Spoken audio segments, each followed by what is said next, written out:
All right, guys, how's it going? We are live. My name is Zach Ginn. I am a real estate investor entrepreneur out of Port St. Lucie, Florida. And I am here today at the Wholesaling Houses for Real Facebook group to go live with you guys and really share with you how to deal with saturated markets. And I think saturated markets are an insane opportunity for us real estate wholesalers to go out there and make money. So if you guys didn't know, by the way, my name is Zach Ginn. So I'm 21 years old and I run the Wholesaling Houses for Real Facebook group, which is basically one of the largest mastermind. It is actually the largest mastermind in real estate wholesaling. And we go live here every Friday at 7 o'clock. You can join the Zooms. Just go to Wholesaling Houses for Real on Facebook and you can go in and actually get access to it. So this is pretty exciting. We are actually live here and let's bring some people in here and let's answer the question. But really, the topic of today is how to win in saturated markets. So I'm going to go really break down how to do it. And I want to answer some questions from everyone and seeing what I can do to help. So the number one question I always get is like, Zach, I'm in a saturated market. My market's just way too saturated. There's no way to make money on it. And guys, I'm in a saturated market too. And I'm making 7 figures a year in net profits in my real estate wholesaling business in a saturated market. Our acquisitions people have to deal with 5, 6, 7 other wholesalers every single deal. And the only way that we actually make money is through the power of rapport. So I'm going to hammer it home today. Rapport, guys. To win in a saturated market, you have to build the rapport over every other wholesaler. Some things I can tell you about rapport is remember like the Ford method, family, occupation, recreation, dreams. If you guys remember, just be a human and talk to your sellers face to face, have a conversation, and actually genuinely be empathetic and actually care about the seller, you will get the deal 9 times out of 10 over your competition. This is the stuff your competition's not doing. They're not spending the extra time talking to the seller about their favorite sports team or their favorite hobby versus the other wholesaler who's just numbers, 100K offer, 100K offer, 100K offer. You have to be a little different if you're in a saturated market. That's the difference between getting these $40,000, $50,000 wholesaling deals than getting none of them at all. So I'm telling you guys, it is one of the biggest reasons why most wholesalers don't do well is they don't focus on the seller. And the seller is the reason why you get your wholesaling deals and you have your success. And if you just do wholesaling the regular way, the wholesaling the regular way is we do the regular marketing. I try to run through the seller and try to get a contract as soon as possible, not really care. You're going to be like every other wholesaler that listens to all the other wholesaling gurus and you're not going to get the deals. If you focus on the seller, really care about what they have to say, I'm telling you, you'll get your deals. And ask questions below. Obviously, I'm going to answer all the questions that you guys ask, and I'll answer them when it comes to winning in saturated markets. Our number one is also using niche lists. I love niche lists. Niche lists are one of my favorite marketing channels out there and marketing lists out there. A niche list may be like a government list, a list from the government. So the code violations, probates, tax delinquency, water shutoffs, using lists that other wholesalers aren't going after in a saturated market will bring you success in real estate wholesaling. It's one of my favorites out there. So we got some people on here. Let's get some questions going and see what I can do to help you out in your real estate wholesaling business. So first off, we have Matthew. Matthew, what is up, man? How are you? Hey, how's it going, man? Can you hear I'm me? doing great, man. Every day above ground is an amazing day. Good, good. No, it's like actually my first time hopping on here. Just here for all the gems that you guys have. I recently just started. I'm out here in Maryland, Okay. so a bit higher price point, but I'm focused on kind of a. I'm not sure if you're familiar with Prince George's County. It's kind Yep. of like the hotter area in this area. DMV-ish. Yeah, it's like right outside DC. All right, perfect. But yeah, so I mean, I recently started. I left my 9 to 5 and kind of just this was just my first week, honestly. Okay. Hey, congrats. You put your eggs in the one basket on the job and you're going out and you're actually going out there and living the dream. So congrats to you. Thanks for hopping on today. I'm excited. So Prince George County, I'm kind of familiar with it. There's some decent areas in there. I know a lot of guys doing deals in like Hagerstown, things like that. That's in Prince George, right? I'm not getting that confused. Hagerstown, that's probably Frederick County. It's like Okay. it's more north. Okay. So my general advice is that, I mean, the DMV area is very saturated, as you know. Yeah. Places like Alexandria in Virginia, like out of the question. So in a saturated market, you really need to be focusing on the best price points. So I would say anything under 300K is where you can kind of get some good deals going. Obviously, I would probably go further north than south, especially if you're in Prince George County. But there's a lot of guys doing deals. Like, it's saturated, but there's plenty of deals out there to do. The best list I could tell you over there would be Driving for Dollars. Got it. Yeah, yeah, absolutely. I mean, in your saturated market here, you have to get the list that no one else has. And everyone's going to buy a high equity list and hammer that with cold calling and SMS. And everyone's going to just go after the regular, most likely they're all going to go after probate. So that's a list anyone can get. So to go after a list that nobody can get, Driving for Dollars is one of the best options for you. Yeah, and in your experience, I guess would you say like kind of like the 4 to 8 would be like the best times to reach sellers, or I guess like what do you see in terms of your team? Yeah, we do 2 to 7. That's our best time on actually getting in contact with the seller. Okay, That's probably what I'd be doing. got it. Sorry, man. I wish I had more for you. I was not expecting this. What are you expecting? I don't know. Just more questions or something like that. Not me, rookie. No worries, man. You're probably going to get a million other questions when we Yeah. hop off here. So you can always direct message me on Facebook and Instagram. Might take me a while to get back to you, but I will get back to you and I will answer whatever you got.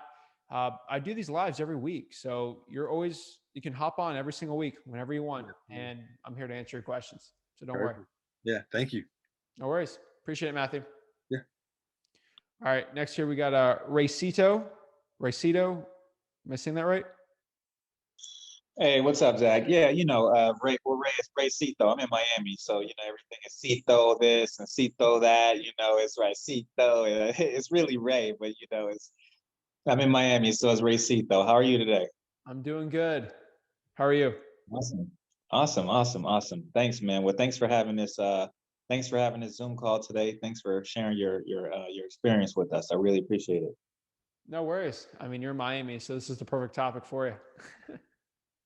Yeah, yeah, it is actually. I mean, it's definitely saturated here. I'm a little newer myself. I've been on the launch control platform for about a month now, and so I'm getting familiar with that. And then I just saw the video your dad posted about the probate, so I'm thinking about working on that list there as well. But I wanted to find out.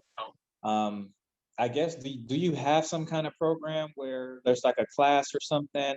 I briefly saw on the website, there were some testimonials or something, but I only saw something for like $168 or something. So I'm like, I hopped on this call to see what kind of program or class you have or whatever for someone that like myself, if I wanted to like have maybe one-on-one meetings with you or your dad to kind of guide me, if that's possible or something like that. So that's why I'm here basically. Okay. So let me tell you real quick. Back in 2012, 2013, I mean, I was like, what? I was in, I think, middle school or maybe even elementary school. Rick did sell a probate course like way back in the day. He signed a licensing thing with someone. Like, I don't know the full details, but he did sign a licensing deal where basically he had to do another one. So he released one in 2015, I believe. Then I think he released one in 2017 also before I got into wholesaling, all through probates because he's the probate like expert. And so there might be some stuff circulating on the internet. I think we might have old flip with Rick ones. I think we used to sell a probate course before I started the YouTube channel. Hence, for more like now we don't sell any we don't do any one-on-one coaching. We don't sell any courses anymore. But I think the licensing person might keep it up. They're trying to use our name to sell courses. We don't get any money from those, or I think Rick might get money like 10% or whatever from like it's no money. So Those aren't one-on-one. We don't really make any money off of them, and we don't like promoting them at all. So there's stuff out there, I'm pretty sure, but they're all really old.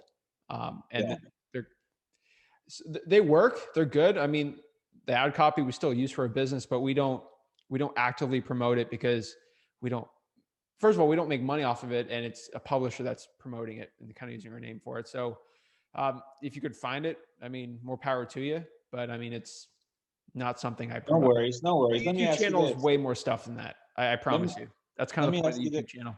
Let me ask you this. For the text messaging, is there like a number that you have where you say like every 5,000, you should probably at least get 1 or 2 deals out of that? Like, is there some kind of rough number that you have, any kind of metrics around text, texting, text marketing campaigns? Yeah. So it fluctuates like crazy depending on the list, skip tracing provider, and really a lot of factors. What's your closing rate? Like, how good of a closer are you? It's like cold calling. Like if I send 1,000 probates out, I know I'm probably gonna get 2 to 3 deals. Like, it's guaranteed. Like a mailer wise, it's insane. Texting, I think 10 to 15, we're closer. It's getting harder. So 10 to 15 should land us a deal. Now remember, the deals fluctuate too. So it might be a $10,000 deal or it might be a $50,000 deal. A deal's a deal. So that's what it kind of takes us to land. Now, if I'm doing a code violation list, I'll get a deal maybe every 5,000. If I'm doing a high equity, it might be 20 to 25. So it's all over the board. I'll say roughly 10 to 15. If you do like a water shutoff list, like you do very niched out lists, you could probably bring that number down a lot, but the list is gonna be a lot smaller. So it's definitely yin and yang. My favorite thing to do is pull all the niche lists together, like niches from everywhere, and put them all into one big texting or one big cold calling one. Yeah.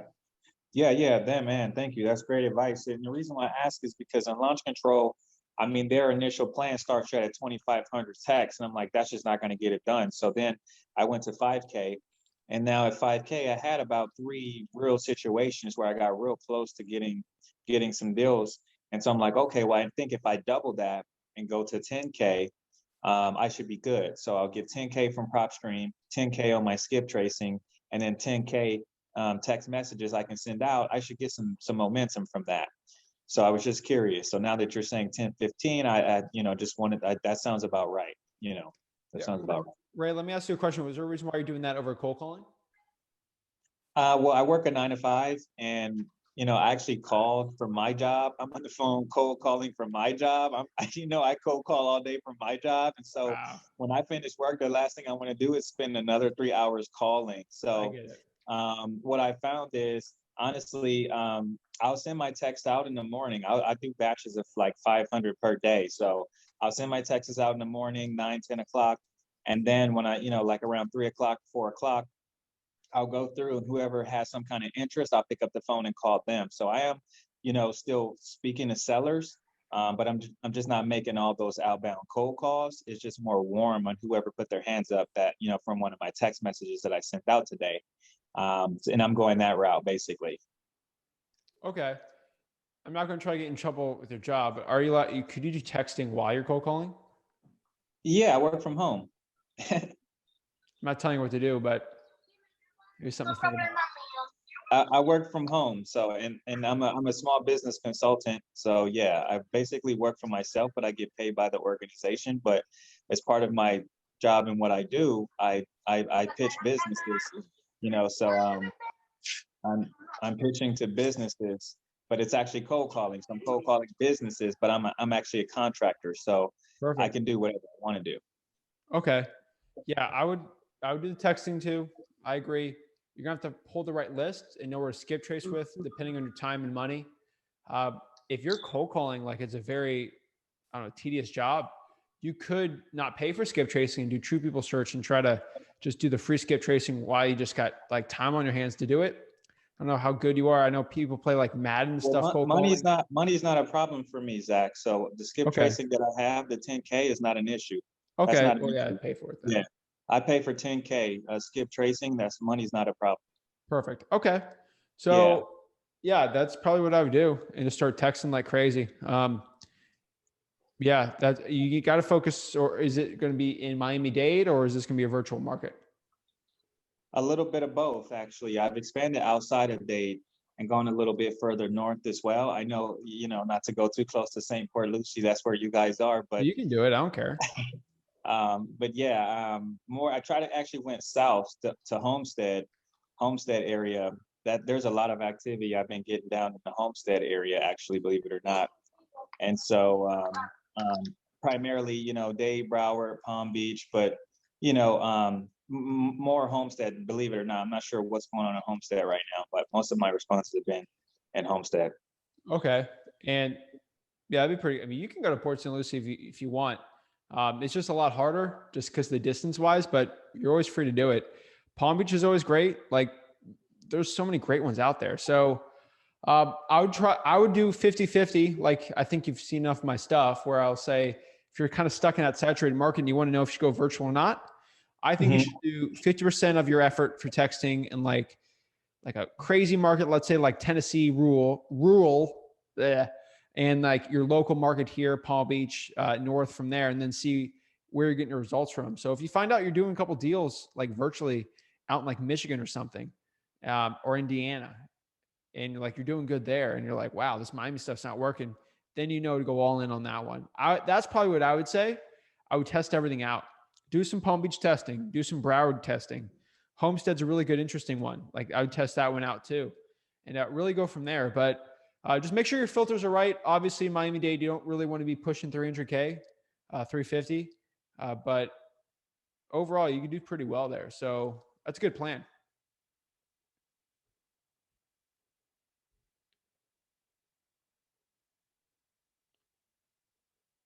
I think you're cutting out there. Hello, Ray. Can you hear me? All right. Yeah, there you go. Okay. Awesome. Yeah. And like I said, I saw, have PropStream just put the new pre-probate filter in there. I'm not sure if you had time to play around with that or if you want to talk about that at all. Yeah, we've been studying it. Rick did a video on it. We're spending more and more time researching that. So I got a lot of free time on my hands because we're all delegating our wholesaling. So I've been looking at it. Our best probably way to look at it is we're still pulling probates. That's not going to change, but from the courthouse, but we're most likely going to start pulling that and then doing a lot of cross-referencing. Now, I'm not going to do it.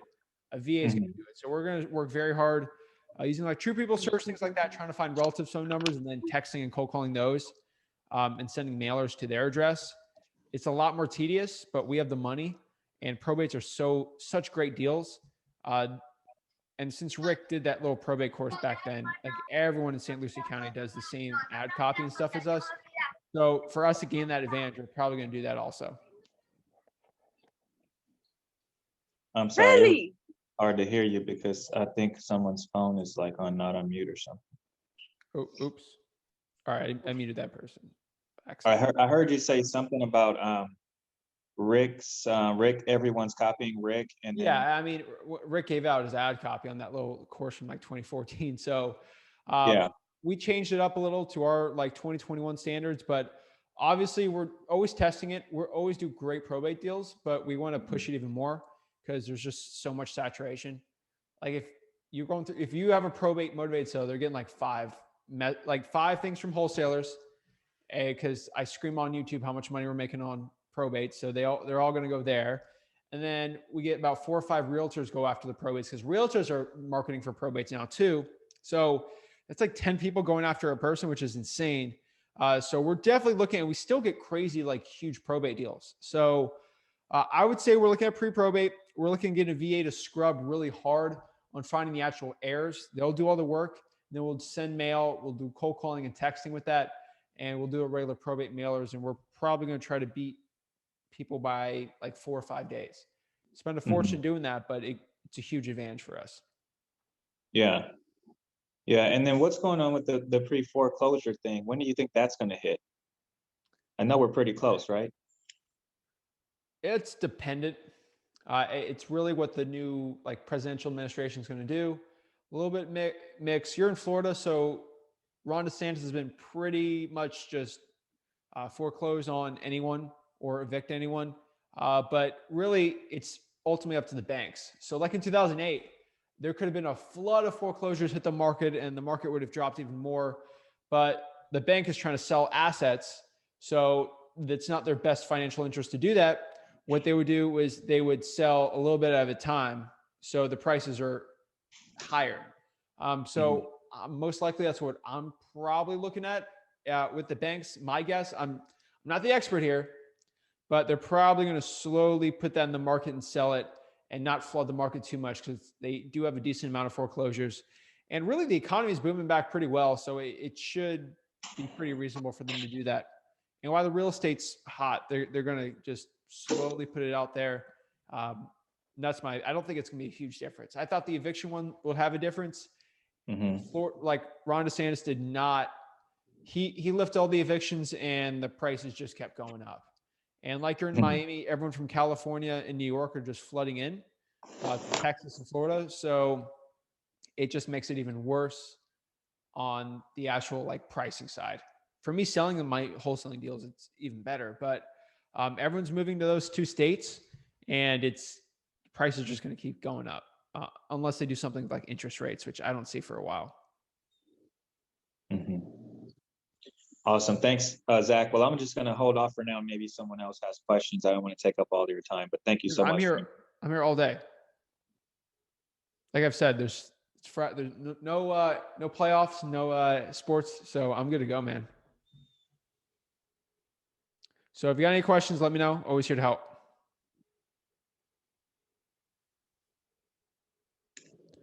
All right. So next here we got Natalie.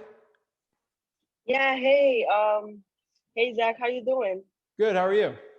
I'm good. So I was actually I was wondering, so the new law that's coming in for text blasting, so how many messages can I send per day without having to register under the carriers? Is it possible that I could only send, because right now I'm sending like 5,000 texts per day, but I know that I'm not going to be able to do that anymore. So is it possible that I could send like maybe 500?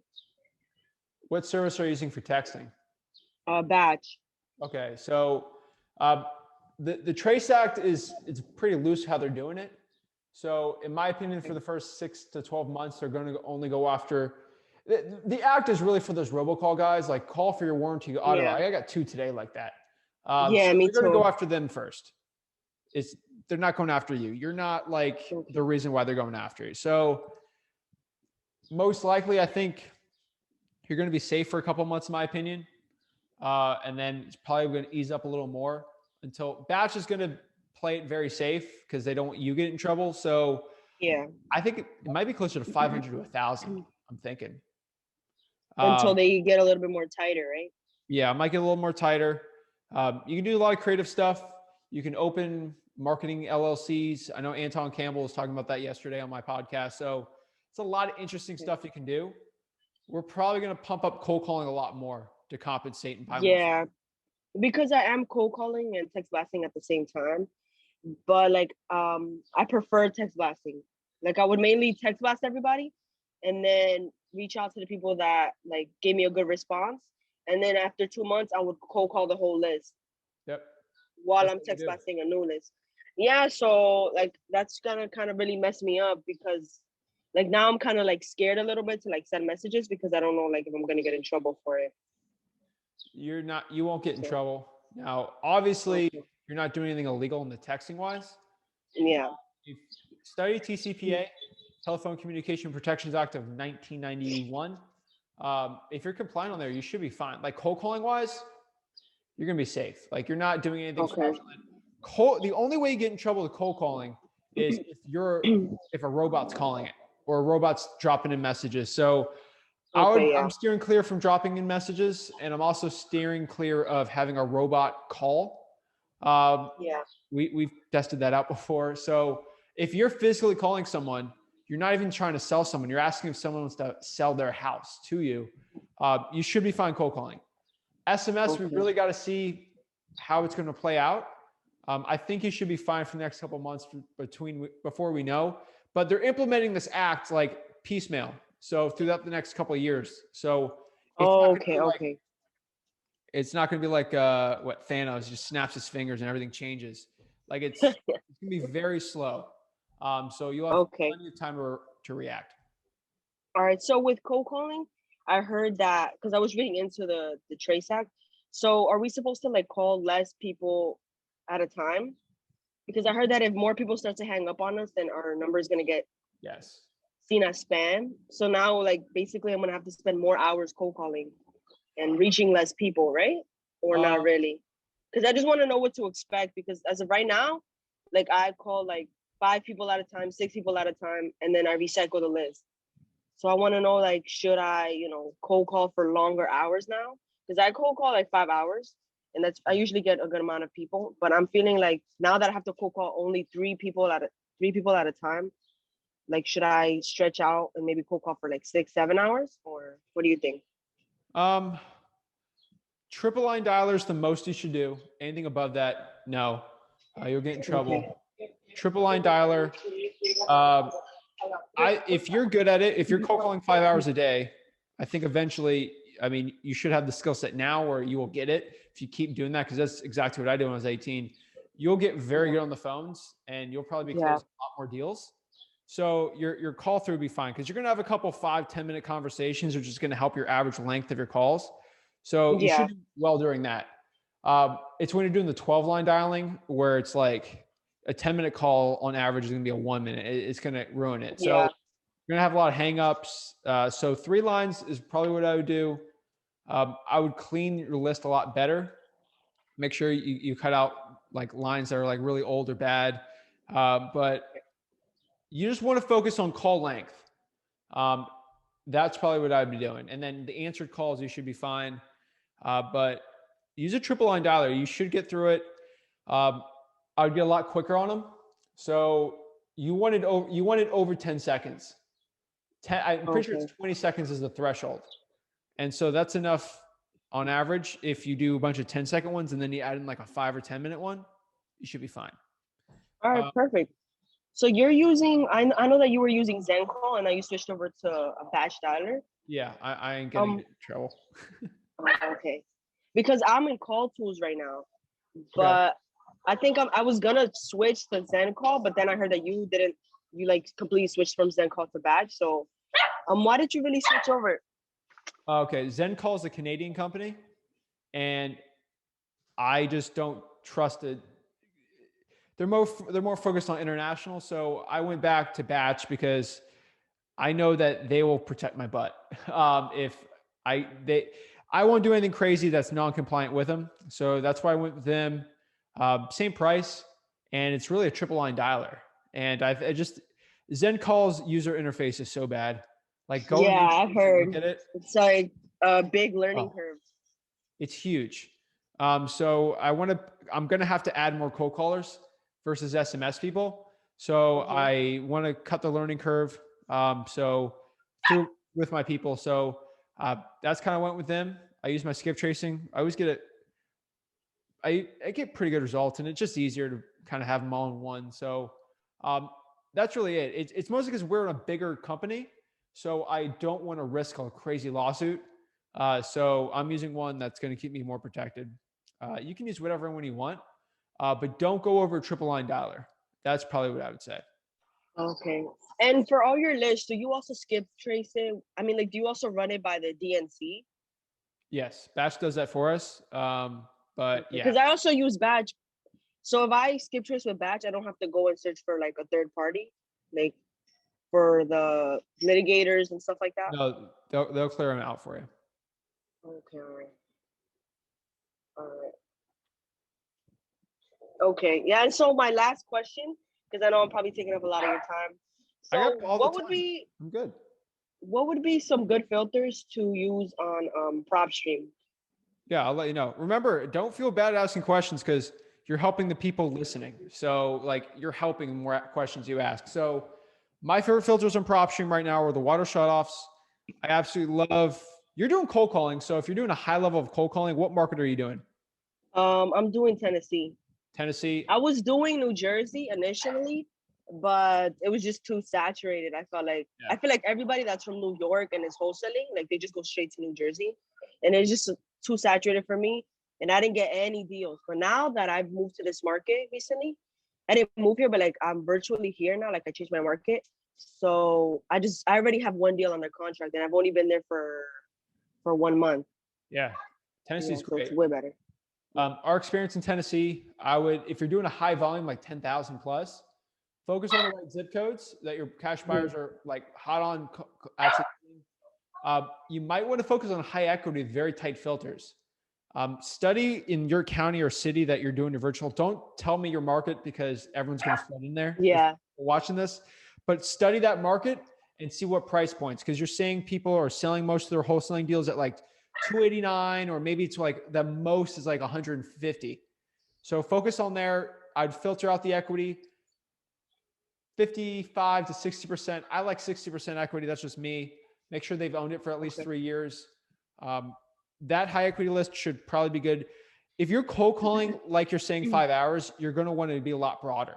So I would do high equity, own it for 3 years, and make sure it's on the MLS on your hot zip codes. And I think that's good enough for you, because you're not trying to do a tiny niche thing out there. The triple line dialing. And the reason why I tell you that is because that list will probably be good for you for like an entire year. The code violation list, it's not good for a full year if that code violation gets scooped up or fixed, or that probate. Because I've just been pulling like violations, like the water bill shut off that you were talking about. Like, those I also went on Prop Street, I wanted the utilities. I've also been doing vacant. I did also try the pre-probate, but on Prop Street, but I feel like that one doesn't really work, because I've called, and most people that I've called from that list have no association with the property. Yeah. Like they don't know what I'm talking about, and I just felt like that's not a list that was working for me, the pre-probate. So where would you recommend that I get like probate leads? Because you know that I don't live in my market, and I can't go to the courthouse. You go to the courthouse's website and try to pull them from public record. So don't tell me your market again, but market, county, clerk of the court. You should be able to pull them. I have plenty of videos on actually how to pull probates virtually. I should be releasing a video soon on that too. So you go to the clerk of the court, you pop it up, and you can actually pull it. Actually from there, very specific cases you can't. I know in Tennessee it's very easy to do. So go to that clerk of the court, search official record, court cases, go by probate, pull them from there for the past month. It's a lot of work, but that's how you do it. You get it as soon as fast as possible, and it's for free. Okay, and I would just pull the information and put it on a spreadsheet, right? Yes. And then I would just skip trace it. And I don't need the name. Do I need the names of the owners or no? Possibly. Yeah, right? You want the actual address, and then you want the heirs, and that will probably help you a lot. But really, with the address, you should get some information from there. It's really dependent. So I like to have as much info as possible and see what's going on with there. But I like to go after the heirs and mail to them, and that's how we get our best results. Cold calling works too. Okay, all right. And have you had any luck? Have you tried Facebook ads before or no? Yeah, don't get in that. Cold calling, you'll do way better. I promise you. Okay, because I did, when I first started wholesaling, I did buy like a Facebook ads course, and it didn't really go so well, but I also felt like I didn't put my best effort into it. No, but the reason I'm telling you that is, since you're not newer, but like you cold calling 5 hours a day will give you so much skills closing deals over doing Facebook and then not talking to as many sellers. You're kind of training. Like you're not going to be cold calling 5 hours a day for the next 2 years.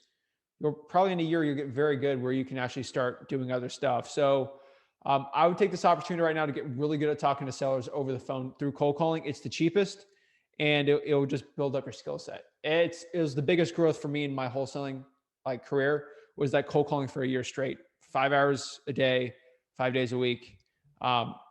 It's better than any course, any video you watch, any of this. I would say keep doing it. Even if you don't wholesale, those skills will go to any job you do, I promise. Yeah. Because I just feel like I'm learning better, like how to build rapport and like how to mirror people's tones. Yes. So I feel like that's really a good idea. So who do you think would be one of the first people that I would hire? Wait, what I wanted to really ask you was like, so the people that you hire for like your business, are they all like virtual? Like, are they all from maybe like the Philippines, or do you have people that are also American based? Because So I've heard a lot of bad things about like American based people, so I just want to see. yeah. So always, I think your first one should be always marketing when you're getting an employee. So our operation is we have marketing people, dispositions people, kind of, and then we got lead managers, and then acquisitions were really it's in-house. So our only American people are obviously me, Rick, and then our acquisitions people. The VAs are the ones doing a lot of the harder work. So maybe pulling lists, pulling the marketing stuff for us. And then the actual real grunt work is do the SMS and the cold calling. Those are most of the VAs do all the hard work. They're cold calling for us, and their accents are the best you can get for the rate that we're paying them. And they will do the hardest work. So you want to be at the point where you're making so much money, like cold calling by yourself, that you hire someone to do cold calling for you. And then you start shifting more into there's so many leads coming in that you're just closing deals on the phone like a machine. And then at that point, you hire more marketing people, then you get an acquisitions person, then you focus on the disposition side, and then you start getting an acquisitions person from there. That's a lot of money. You got to get some more profits before you do that. But the first hire, honestly, in my opinion, should be a cold caller. $4 an hour, cold calling for you. And they should do a list that you're not cold calling also. And then see the And results. in your business, sorry, I didn't mean to cut you off, but in your business, do you do all of the like do you meet with the property owner, or you have someone that does that for you? I haven't met the property owner in at least a year. Our acquisitions person does it all. Okay, all right. And about how long did it take you to build your business up like that? I know you're saying that I need to close a lot of deals to have a lot of capital. 4 years. I say 4 years. It took me really, honestly, 2 to master wholesaling, to get my 10,000 hours in. And then basically a year, I started really the scaling up. And then for a year, we kind of, not on autopilot, but we've been scaling it up from there. So really 4 years. It's a slow curve, but it just keeps the money just exponential. So that's kind of where we're at. Congratulations, though, because you really do deserve it. You really sound like you've been hustling since you were young. I've been doing it 17. Yeah. Well, yeah, I really appreciate you answering my questions here today. I feel like no one else on YouTube does this. They don't. And I really appreciate you, man. And I wish you the best. I appreciate it. Thank you. If you got any more questions, let me know. Guys, don't be scared to ask as many questions as you want. Be greedy for your time. This is like the only time a week where I'll go in front of someone and talk to them. I don't have the time during the other parts of the week to do this. So Friday evenings, I'm pretty much cleared out. So, and there's no sports, so we're good. So I don't watch like TV at all. So we can do this, help you guys out as much as possible. So next year we got Christian. What's up? Hey, Zach. Good to be here. How are you? Dude, I'm amazing. How are you? Doing well, thank you. Man, I just did my first SMS blast. Ooh, congrats. And thanks. I was watching your videos that you have done before, and there's a lot of people hating out there. They're so mad.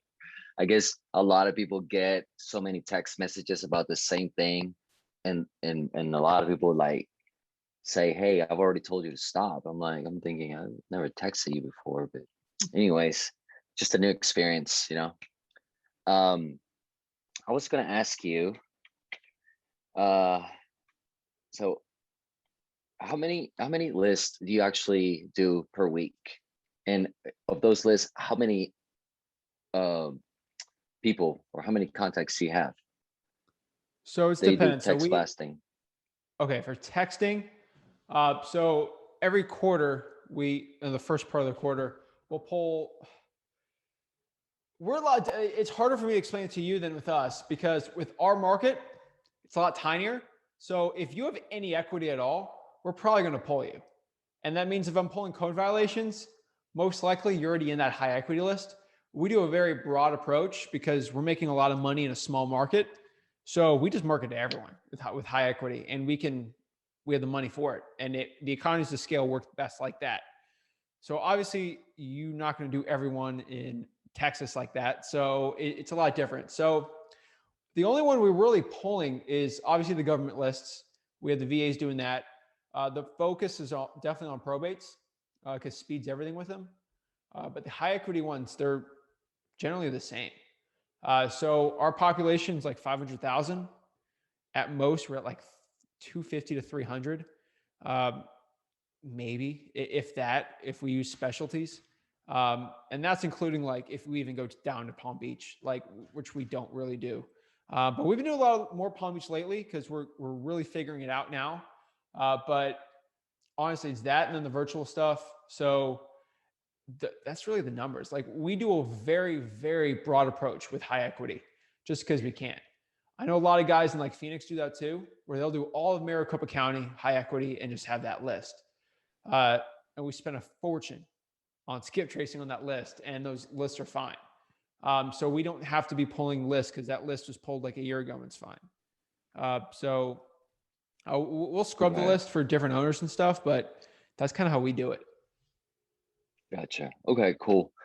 So I try to get my pre-probate, my high equity vacants here in my market. I don't see anywhere in any of the probably 15 cities that I looked within my market that have water shutoffs. Zero.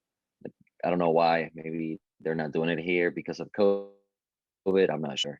And then the credit card list that you were showing the other day on your video. It seems like you have to go through each one, right? And kind of like assess maybe the judgment, pull up the judgment, see if it's even worth pursuing, right? So would you say that I should just stick to maybe pre-probate and high equity vacant list? I would say that. Now, remember, here's a very key point.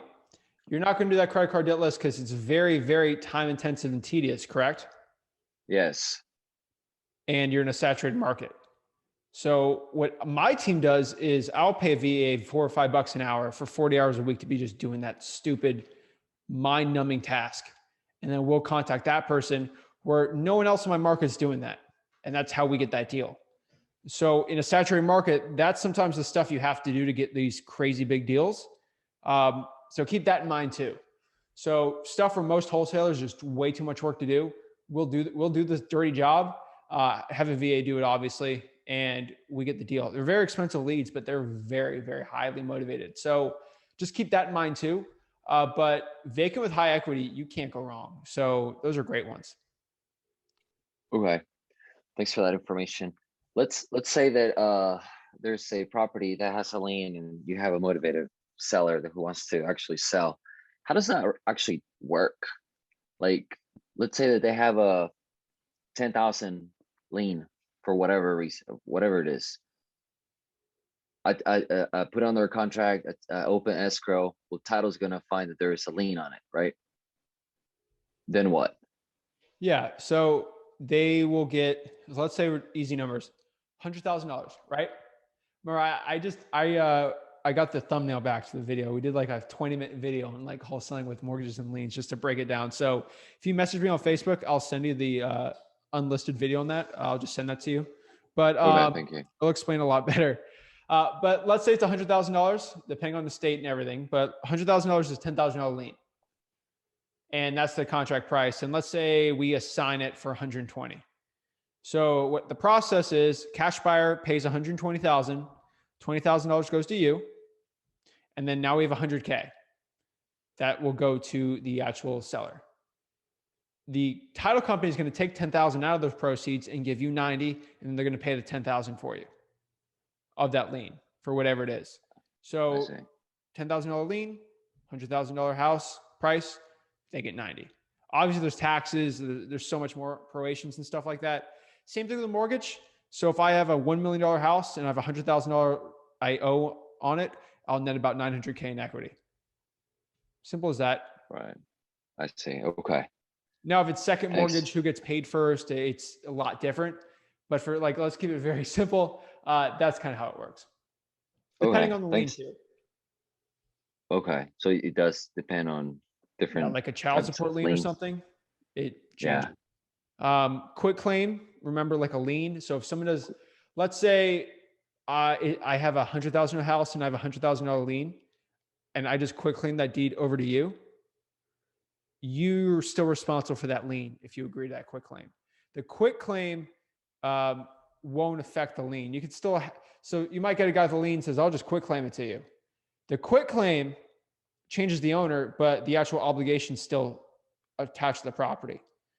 So people do try all fun stuff like that. When you're having a mortgage and you actually get a warranty deed, the lien has to be cleared out before the property gets sold. that's Like the a difference between legitimate deed with title that's the difference insurance, all that. okay. Well, would that be the difference between a warranty deed and a quick claim deed, right? Yes, that'd be the difference between the two. Obviously, a cash Okay. buyer is not going to buy a $200,000 asset without getting title insurance. So you won't have to worry about that. It's when the seller's like, I'll just quick claim it to you. They're trying to pull a fast one on you. Now, that's probably something stupid. You probably could have gone your whole wholesaling career without knowing that.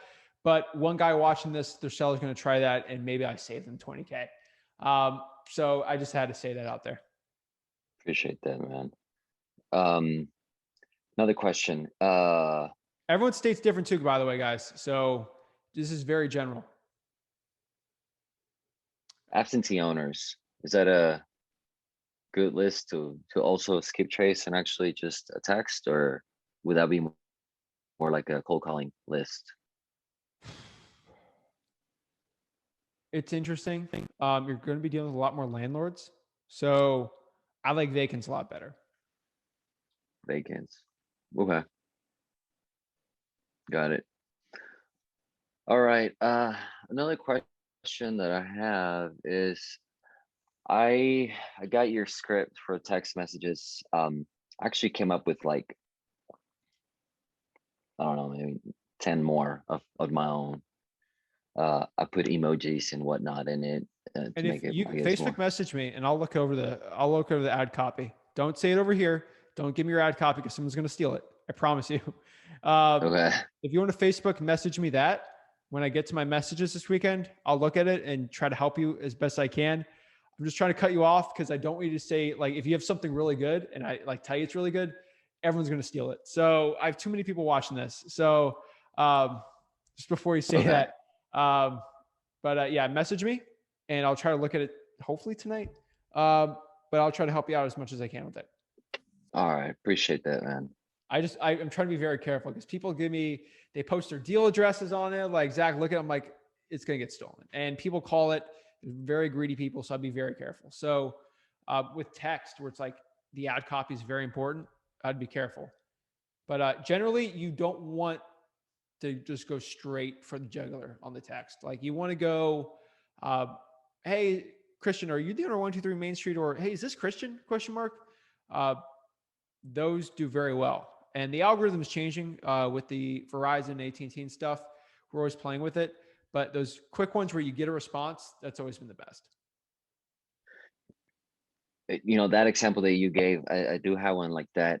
However, some carriers are using something that says, let me look at it because I was just reading it Like and I was getting stop, confused. like press reply to Yeah. stop. No, like, do you want us to stop messaging you? And people reply yes. And so I'm thinking, yes, you are so and so, or yes, stop replying. Unless they say stop, I ain't opting them out. Okay, Sorry. got it. Cool, man. What else? Man, I did talk to my friend about the 25%. You know, if he was gonna get on the call. So I don't know if you recall that conversation we had last week or not. Yeah. I was gonna offer him 25%. He's like, man, I don't want to be an employee. I just want to be a part of the business. And I said, well, maybe you need to just do your own thing and figure it out. If you need help, maybe, you know, I told him about you and everything. And so he's like, let me think about it. Because he actually wanted to split everything, like all the costs and everything halfway. So I don't know if that was a good option for me or not. I don't know if there's a lot of wholesalers that actually are in partnerships like that. Does that even make sense? Yeah. There's a lot. I mean, like Carlos Reyes, Sal Shakira like that. Me and Rick are like that. There's plenty. But I mean, with like Rick, I'll trust him with my life. So with a friend or something or a business partner, for every story like us that we scaled it up to 7 figures, there's a story of one guy screwing the other guy over. Millions of situations. Let's say you scale the business to a decent amount, and let's say your business partner gets a divorce and they need the equity out now to pay the divorce. Like it's so many situations. Always best to do it yourself, unless that partner really brings something to the table that will change the game. Maybe they're the best acquisitions person and you're just a genius marketer, and you can both use your skill sets to make more money together than without. I don't know. You definitely have to look at everything, but you just got to see what fits right for you. Okay. I'll keep that in mind. Okay, so another question. You were saying earlier that you if you hire somebody, you hire a marketing person, right? Like the first person to hire. What would they be doing exactly? And Cold calling. more, just cold calling. Okay. Yeah. So like first off, like let's get that right. If we can get that right, then we do other things right. Okay. Got it. What is your disposition people do? Like Mostly building cash buyers, if that makes sense, or cold calling cash sales. Not even like selling it; they're just building cash buyers. and your VAs are the ones that are actually going to the appointments and things like that, or is that also your Acquisitions marketer? person. So what does your VA do? We're physical. So Okay. the VA is just building cash buyers on the dispo side. Oh, okay. I thought you had like a marketing person as a VA, but you don't, right? No, we do. They do cold calling, estimate. They generate the leads. That's marketing for me. Okay. We generate the lead. The lead goes to our acquisitions manager, or a lead manager will deal with follow-ups and stuff. Acquisitions person will go on appointments, lock up deals. Then from there, we will have someone do transaction coordinating, which will be in-house. And we'll usually I'll look at it, or acquisitions person will give me a good nod. I'll like, hey, this is like 70K right here in profit. Let's wholesale it. Okay, let's wholesale it. Or it's like, we got to wholesale this one. It's a piece of junk. And then I'll kind of get everyone in place, do the closing stuff like that. But it's not that complicated. Like if we're doing 50, 40, 50, $40,000 deals, like I only got to put a couple puzzle pieces together on it. So, I mean, that's why I'm at like 5 hours a week max and work, but, we got to build the cash buyers, but we're wholesaling so much less now, just because the wholesaling is working so well for us. But the cash buyers we have a pretty good list, and we'll just call them and sell it to them. Okay. Cool. I got a couple more questions, so that's okay. Keep going. You're helping people out. Awesome. Thanks. Well, you're helping me out, so it works that way. Appreciate it. Let's see here. How many? Obviously, I'm starting off, but I'm under the plan with batch leads that allows me to send 1,000 text messages per day. Okay. So sending 5,000 text messages Monday through Friday, is that something that's good to start off with? Yeah, with the Trace Act, it's probably closer to that. So just get used to that now. You should be fine. All right. Do you have maybe a percentage of what would that translate to as far as ROI? Or I can't do not in your market and your skill set. I just can't. Got it. My best ways of finding KPIs is by just doing the results and seeing from the past. So if I say, hey, we did 40 hours of this, that's your results. So let's do it again. And we should be similar to that. That's kind of how I look at it. I do some predicting, but like not a lot. Like I trust facts over what my feelings are for what the future is going to be, especially in business. Yeah. Speaking of KPIs, the KPIs results only happen after the campaign has ended, correct? Depending. Not during? I don't look at it during. Like I keep it pretty strict for the campaign to be done. Okay. Because I was trying to figure it out, and I'm not done. sending the 1,000 text messages right now. I sent like 850 something. I still have a few left. Just because my list of 1,500, I only got like 800 plus phone numbers that I could text. But I was like, oh, I can't see the KPIs. Everything is zeroed out. So wasn't sure. Usually it takes an hour or two for it to even get through because they're all using Twilio. So I tested it out, see if you get your results a little faster. But I kind of look at end of the day stuff. Got it. I added my Podio email address on my campaign. Is that cool? Like, what does that even do? I have no idea. Depends how fancy you want to get, but it'll push it to your Podio and create a lead. It won't, if you don't have Zapier, do all those crazy integrations, it won't do that. But I like to manually put in the leads if it's hot. Got it. And I think, did I have one more question? And I don't know. I forgot. If I remember, I'll let you know. All right. I appreciate it. I'll message you though. I'll message you on Facebook. Thank you for that. Sweet, man. No worries. All right. We got some other questions. So Roger, what's up?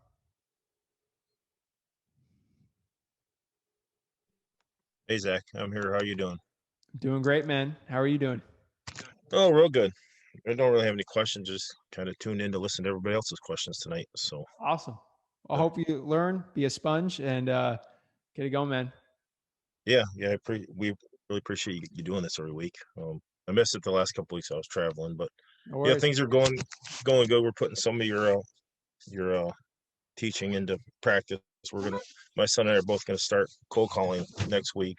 I mean, he's done it a little bit, dabbled in it, but not 5 hours a day, 5 days a week, like you recommend. So I don't do that. If that's going to be his job, he's got to do it. So he's going to start. I'm going to start too. We did the bandit signs. We got probably 4 or 5 leads. None of them have actually turned into deals yet, but we're still working with them.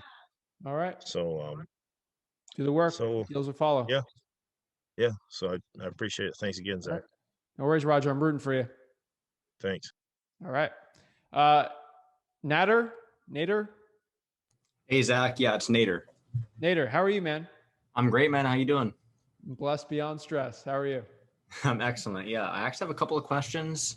I do have to follow up with the seller in like 7 minutes, so I'm going to be in and out really quick.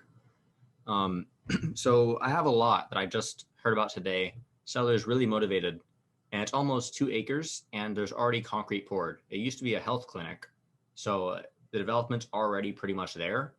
And they say you can fit like 20 condos on it.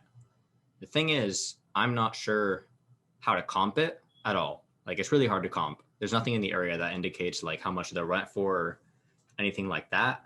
There are apartment complexes and a lot of developments nearby, but I'm just wondering, how should I figure out what my what I should expect from my cash buyers for it? All right, there's 2 ways to do it. First of all, it's cash flow comps. Figure out what it'll cash flow for, and then do the 1% rule off of it. This is all rough stuff because it's a very unique property. Next would be using a trusted cash buyer and having them give you a rough ballpark and then reverse engineer from there. Those are the ones for something like that. That's like ones where I'm at right now. Okay, well, thank you, because there's also some good ideas with the cash flow. Yeah. One other thing, I'm in Houston, so I feel like every person here, well, they know somebody who's a wholesaler, and then every list I pull is already super saturated. Everyone's already on it. I'm trying to get granular with the zip codes and different niches, but it's real hard to find one that I think hasn't already been touched by another wholesaler. I get it. My question is for outbound marketing. How do I really make it so that I'm not having to do 3,000 phone calls for like a couple of good leads? Try for dollars. I agree. Yeah, that's my primary thing after cold calling. That's it, man. And then list no one else can buy. And then one more thing for bandit signs, can I ask what your KPI is, or like your returns for converted lead? How much it costs you? Dude, we don't do any bandit signs anymore. Oh, okay, my bad. I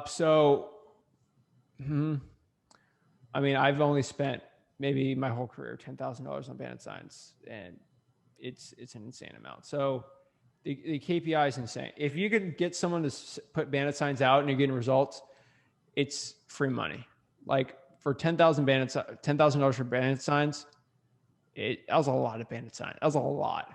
Mhm. I was putting like 500 out a month and making 20 to 10K, 10 to 20K.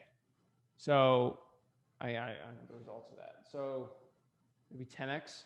But in the beginning, Yeah, I've heard crazy things like that, like $40 per converted lead or just some absurd numbers.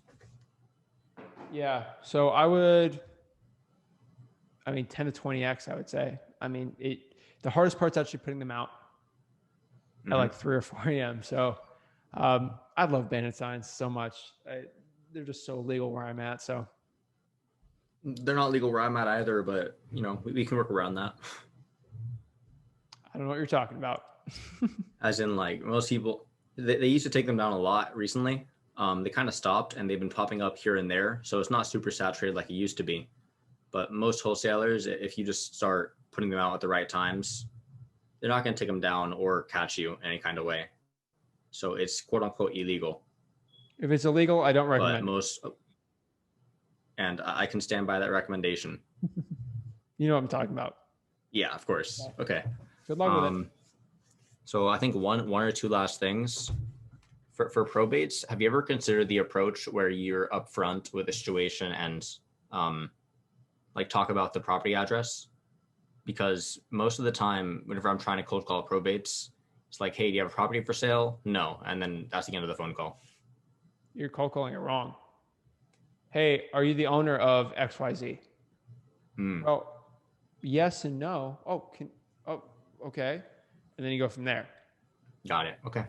And you cold calling saying, hey, I know your mom died. I'm trying to buy her house. You're going to get cut off. It'd be the worst cold calling session of your life. The approach I just said would be way better. Okay, got you. So do be upfront about the address. Usually I ask why. I've tried it. I've tried them all. I'm trying to save you hours and hours of anguish that I had to deal with. So that's how I that's how I came to that conclusion. Now you can try it, see what happens. That's just my experience. All right. Yeah, I really appreciate that, Zach. Thank you. My one last question. So code violations in my area are super hard to come by because I called the code enforcement offices and all that. Went through a dozen different phone calls, and end of the day they said, yeah, we don't give that out. Though I've heard through an agent that does get that list from the county, because he's licensed, that he's able to buy it. Isn't it free under Freedom of Information Act? Do I have to actually email them the FOIA document for it? Email them. Go after it. You pay taxes. You're good. All right. Well, thank you so much for your time, Zach. I really appreciate the Q&A session and all the great stuff you're doing. All right. Best of luck, man. All right, thank you. Have a great day, man. You too. Next year we have Dadon. Jeez, I'm so bad with names. I'm sorry. No, it's Jidone. Jeez, I can't forget. There's too many people on here. I'm getting too many subscribers. Sorry, man. How are you, man? Good, man. How are you? I'm doing great. So what's up? You got any questions I can help you with today? Yeah, I was wondering, when you're doing like virtual wholesaling, how do you hire like an acquisitions person to do that for you? You need to master acquisitions yourself, and then you go find someone to do it. That's the best way to do it. Having an acquisitions person requires so much skills and training. You have to be so much better than the acquisitions person to train them. Only way it works, in my opinion. So you wouldn't just hire somebody who's already experienced? You can. It's possible, but for them to train the way you want to do it, no. Mm-hmm. Unless you're out here closing deals yourself and you don't want to be in the business anymore and you're okay with having someone that's 60 to 70% of your skill set, it's not worth it. I would be closing deals first of all before you start doing it, because the way I train my acquisitions person is they watch me close in front of them. And if you can't close in front of them, how are they going to believe that this company can do it and they can actually make money? So that's the way I do it. Gotcha. Okay. And you don't want your acquisitions person being better than you, because then they have all the leverage. Okay. That's my opinion on it. But yeah, man. Any other questions? Yeah, what's your opinion on like radio ads and TV ads? I would stay away from newer. Radio ads are actually kind of decent in the right markets for older Okay, people. gotcha. Radio is way better than TV. I have a whole video on it Yeah. if you want to watch it. Radio space flip with the record should pop up. Okay, I'll go take a look at it. Sweet. All right, thank you. Thanks, man. Oh, I forgot. You gotta give at least 1 to 3K marketing for that, to make it worthwhile for my For research. the radio, for radio or From the people that've done well, 1 to 3K. Yeah. okay, A month. gotcha. All right, thank you. No worries, man. Thanks. Then last here we have Chris. Chris, what is up? What's up, man? How's it going? I'm doing great, man. How are you? I'm doing quite well. Yeah, so I have a couple questions. So my first one would be I'm currently using Google Voice to cold call right now. I'm currently doing a drive for dollars list, and I'm kind of running into some issues today. I'm not sure if it has to do with the trace act, but they completely like if I was to manually call, it doesn't go through. Like I'm a little confused. So I'm kind of on the urge of either getting a new Google Voice number and paying for it, or well, that could be my options, or maybe getting a dialer and just going from there. I'm not sure. Dude, just get another Google account and then get a new phone number, transfer the phone number over, and then test it out. All right, cool. Another thing as far as in cold calling, so what's as for you, what's considered as a lead in your business? If the person wants to sell their property and they're qualified. Okay. So I asked them the 4 questions. What's their motivation? They have a legitimate motivation. What's the condition of the property? What's their time frame and their price? Price is the least important one for me on there. The motivation is good, and they actually want to sell the property within a reasonable amount of time for cash. I'm ready to go. Nice. Yeah, and as far as as far as getting a list, because like I mentioned, I'm currently working on a drive for dollars list. So when should I recycle as far as in like following up? I think I'm having a little bit of trouble of like timing as far as in, following up with them. Follow up with the whole list every month until you have too many leads. Okay, nice. Yeah, and I also got this lead. He was very firm on it. I checked the ARV, the comps, and he actually wants 320. And when I looked at the comps, they were looking anywhere from like 240 to 290. So yeah, he wants close to retail. As far as in those numbers, I mean, I was thinking about subject to, but obviously that's way too much of what he wants. But as far as in subject to, what would be considered like what's a fair number to be constructed as a subject to deal in your perspective? It was worth 240, 250, 260. Mm. Preferably 245. Oh, okay. So 245. Gotcha. Yeah, way too much. All right. Nice. Yeah, but that was pretty much just wait, and one more question. As far as in once I get my first deal, definitely just reinvest the majority of the money. As far as in batch leads, do you think I should go with batch leads or call tools? Because I'm sorry, no, not call tools. What is it? Mojo dialer. Because I know you mentioned it's 3 dialers right now. Yeah, honestly, they're the same. They're the same. Oh, okay. It's a Lowe's hammer versus a Home Depot hammer. They're both going to hammer the nail. Gotcha. I use batch dialer right now, but I have a bigger business, and then Mojo, I use that to start, and I got so much money off of Mojo. So they both work. We're doing deals on both of them. So they're both going to do the same tool. Gotcha. All right. Well, that was pretty much it, Zach. I really appreciate it. Dude, I appreciate you with the support, man. Thank you so much. Not a problem, man. Take care, man. Sweet. Take care. So any more questions from everyone in here before we hop off? All right. Sweet. So let me go here and let me answer some comments that I think we got, and then we'll see what we got. So let's see. All right. So really quick, some questions we got here. Hello, everyone. Thanks for helping others. What's WHFR? That's Wholesaling Houses for Real. That is the Facebook mastermind group. That's what we do. So that is probably what I would say. So focus on that. That is our wholesaling mastermind. You can join on Facebook. Inspire me to do better and try harder. Thank you so much. My boy, Zach, what's up? What's up? Wholesaling Houses for Real. Who are you getting your probates through? The courthouse, the clerk of the court.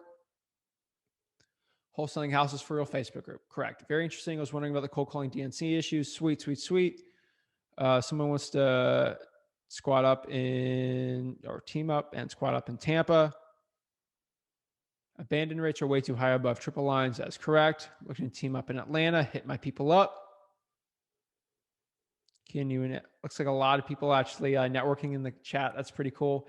How do you get a water shutoff list? I get through listrei.com, aka PropStream, utility liens list. Utility liens list on there.